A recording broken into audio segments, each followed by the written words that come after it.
Saludos cordiales a todas y a todos. Me complace, aunque sea por este medio, poder participar y compartir con los presentes algunas ideas y reflexiones acerca del tema que me ha sido encomendado, la caracterización del turismo en Huelva, en la provincia de Huelva. Como pueden comprobar por el documento anexo y la presentación que le acompaña, se ha estructurado en 5 bloques, una introducción con algunas referencias genéricas para enmarcar el tema, objeto de nuestro interés, el tratamiento del problema de la estacionalidad, que es extraordinariamente importante y serio en el caso de la provincia de Huelva particularmente,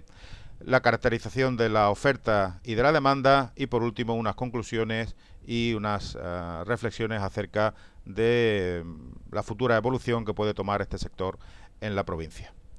Yendo directamente al grano y para tratar de ajustarnos al escaso tiempo disponible, lo primero que es necesario decir es que este trabajo de caracterización que ha sido encomendado no resulta fácil por cuanto los datos disponibles son escasos y no siempre actualizados. Esto resulta paradójico por cuanto que cuando se alude al turismo de golf siempre se le añade el apelativo de calidad. Hablamos de un turismo, o se habla de un turismo de calidad, un turismo de mayor poder adquisitivo, mayor capacidad de compra, etcétera. Y con otra característica que le adorna extraordinariamente importante, su carácter antiestacional frente al predominante turismo de sol y playa que marca, desde luego, de manera acusadísima el caso de la provincia de Huelva y de muchísimos otros destinos del litoral. Recordemos que los meses de temporada alta, en el caso del golf, generalmente están entre febrero y abril. Octubre también es un mes importante, fuerte en el caso del turismo de golf. Por tanto, eso claramente manifiesta su carácter antiestacional y su importancia en ese sentido, lo cual pues justifica determinadas acciones específicas relacionadas con este segmento en particular. Sin embargo, yendo a alguna reflexión más específica en torno a la estacionalidad, hemos de decir que el turismo de golf por sí mismo no ha sido capaz, en el caso de Huelva, desde luego, de romper con esa inercia, con esa acusadísima tendencia estacional que caracteriza su turismo. De hecho, el turismo en la provincia de Huelva es reconocido por la propia comunidad autónoma como el de mayor estacionalidad en toda Andalucía. Nosotros hemos analizado esa estacionalidad a través de diferentes indicadores, como el número de pernoctaciones mes a mes, como la llamada amplitud estacional, que no es otra cosa que la comparación entre el mes con mayor número de pernoctaciones y el mes con menor número de pernoctaciones, y la denominada tasa de estacionalidad, que calcula cuánto representan los 3 meses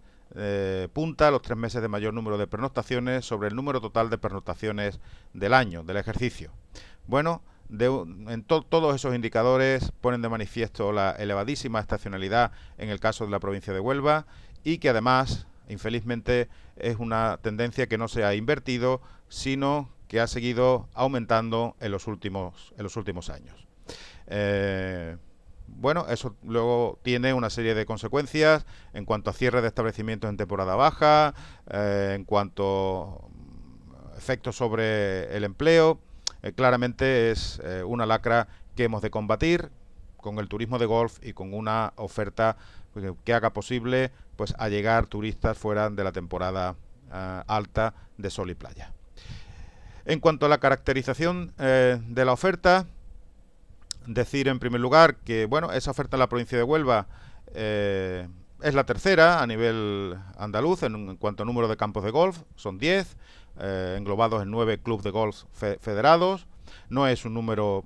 elevado, pero sí suficiente como para configurar un destino desde el punto de vista de una de las características más significativas del turista de golf es su gusto por jugar en campos distintos, hacer frente a desafíos deportivos de naturaleza distinta, y ese volumen ya genera una masa crítica suficiente como para constituirnos en destino turístico, y de hecho hoy en día pues está configurado en torno a lo que se denomina un club de producto que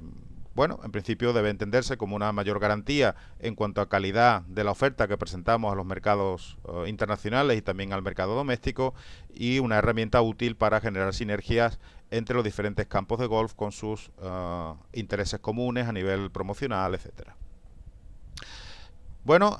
realmente la oferta de golf como atractivo turístico arranca en el año 1992 con el campo de golf de Islantillas. Si bien es verdad que la tradición de golf en la provincia de Huelva es mucho más antigua,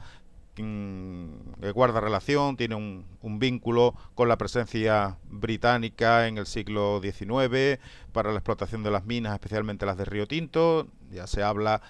en algunos trabajos de que el antecedente del actual campo de corta atalaya en Río Tinto pues está en esos finales del siglo XIX. El actual campo de golf de Bellavista en Aljaraque, aunque se federa en el año 1976, realmente se crea, tiene su origen en 1916, como Club de Golf de Huelva. Por lo tanto hay una cierta tradición, pero como atractivo turístico pues arranca en 1992 con el campo mencionado, al que le siguen el de Isla Canela, el de Doñana, el Nuevo Portil, el Rompido, Costa de Suri, y termina todo ese proceso en 2009, ya con la crisis económica, con el último de los campos localizado en el término de Aljaraque, en el núcleo de Corrales, que es la Monacilla.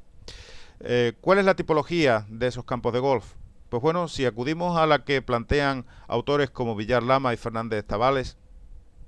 encontramos un poco de todo. Pero dentro de esa diversidad, junto a campos que tienen un marcado cariz inmobiliario, con una notable presencia de usos residenciales, con un diseño del campo realmente más pensado para el negocio inmobiliario que para la propia práctica del deporte, donde más que vistas desde el campo, lo que se busca son las vistas hacia el campo. Pese a eso, también contamos con otros que estarían en las antípodas de esta situación, con algunos campos de golf sin ningún elemento constructivo a su alrededor, y por tanto, desde este punto de vista, auténticos paraísos para los golfistas.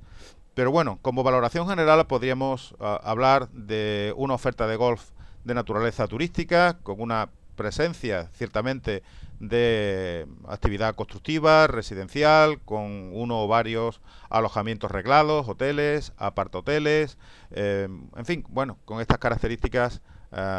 propias que quedan establecidas en el documento que está a vuestra disposición. Un elemento que me gustaría referir es el de la percepción que el turista tiene acerca de esta oferta. Creo que esto es algo importante como elemento de reflexión, aunque aquí no tengamos tiempo de entrar en las causas de por qué esto se produce, pero al menos sí dejar planteada la cuestión. Si nos atenemos a la valoración que los turistas hacen de las infraestructuras para la práctica del golf en la provincia de Huelva, utilizando el argot académico diríamos que la nota es de un notable, incluso de un notable que tiende al alto. Sin embargo, si relativizamos y contextualizamos esa valoración en la media de la comunidad autónoma, observamos que en los últimos años, y la serie la hemos comenzado en el año 2008, se ha producido un deterioro de manera tal que si al comienzo de esa serie claramente la valoración de esas infraestructuras en el caso de Huelva estaba por encima de la media andaluza, hoy por hoy se encuentra claramente por debajo. Por lo tanto, algo ha sucedido ahí, hay un elemento que llama sin duda alguna a la reflexión y que pues debe dar lugar a que los responsables en la materia profundicen y vean cuáles son las causas de ese cierto deterioro que se ha producido en los últimos años. Yendo a la caracterización de la demanda, y pese a los múltiples datos que hemos conseguido recopilar y que están en el documento, insisto, que obra a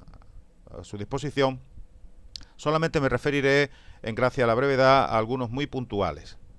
En primer lugar, la procedencia del turista de golf en la provincia de Huelva.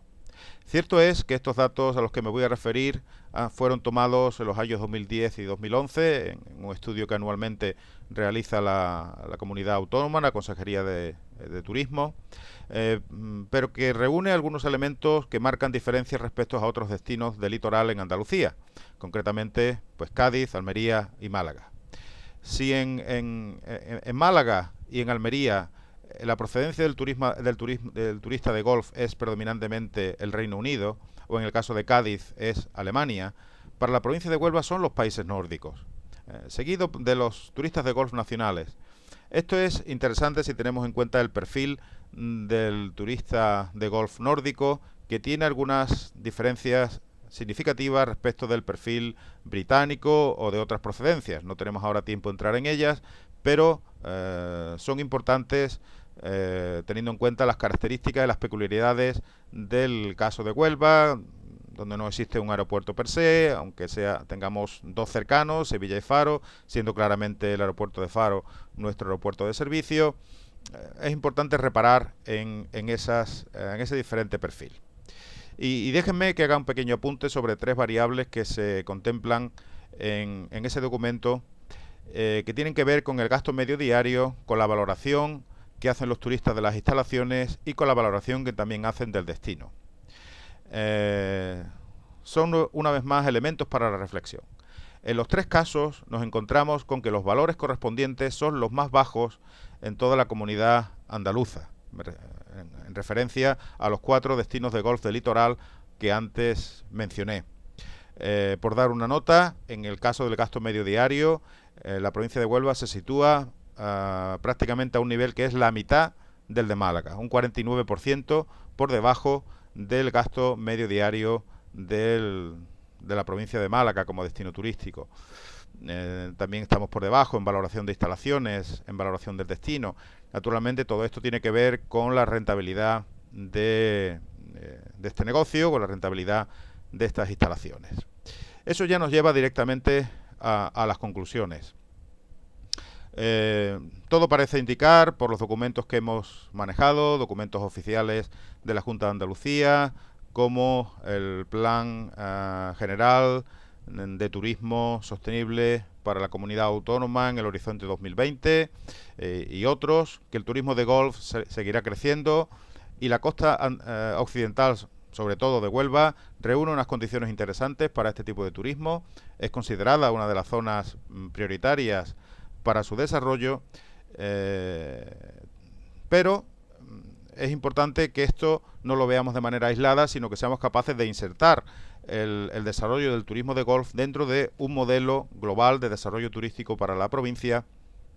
que hoy por hoy no existe, que hoy por hoy no es explícito. Lo que seguimos observando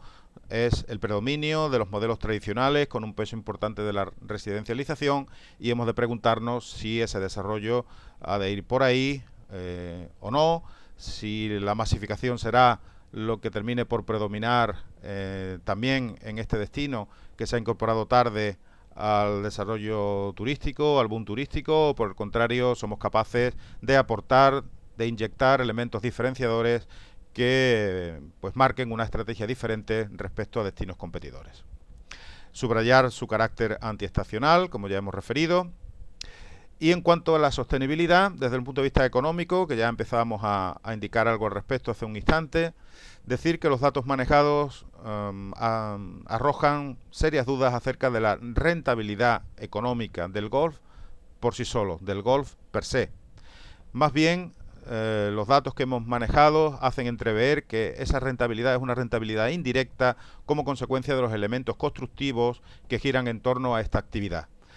No cabe duda que allí donde un campo de golf se instala hay una revalorización de los terrenos, hay una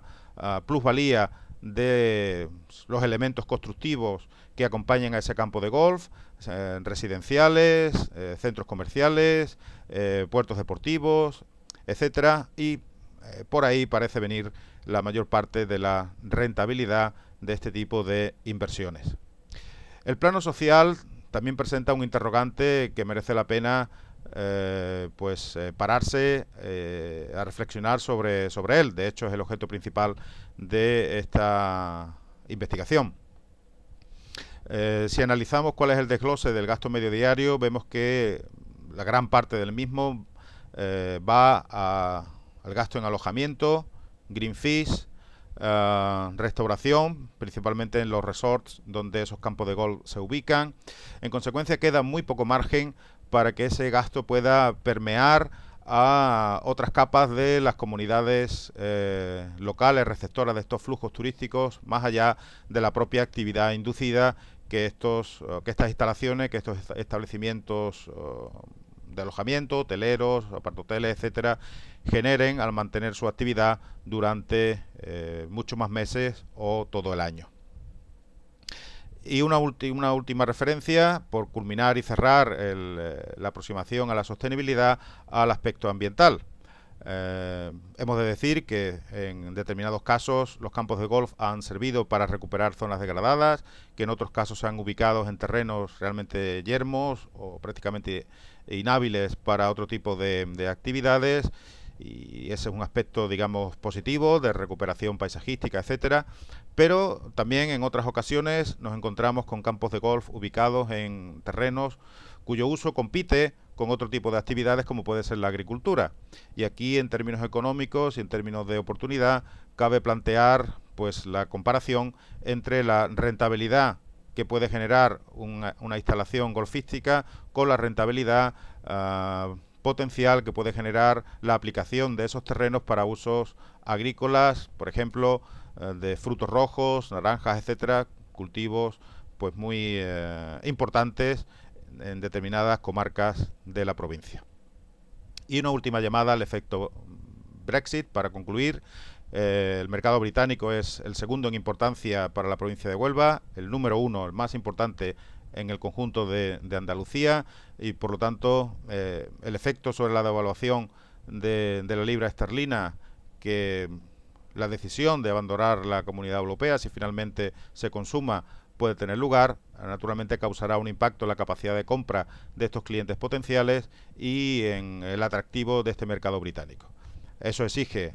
plantear estrategias para paliar estos previsibles efectos negativos, abrir el abanico a nuevos mercados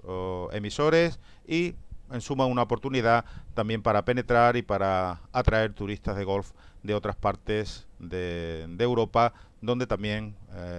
existen grandes potencialidades y el turismo cuenta con una popularidad y un volumen en cuanto a número de licencias y de personas federadas importantes. En fin, nada más. Espero que estas apresuradas reflexiones sean de alguna utilidad en el contexto de estas jornadas. Como siempre, quedar a vuestra disposición y transmitirles un saludo muy cordial. Hasta pronto.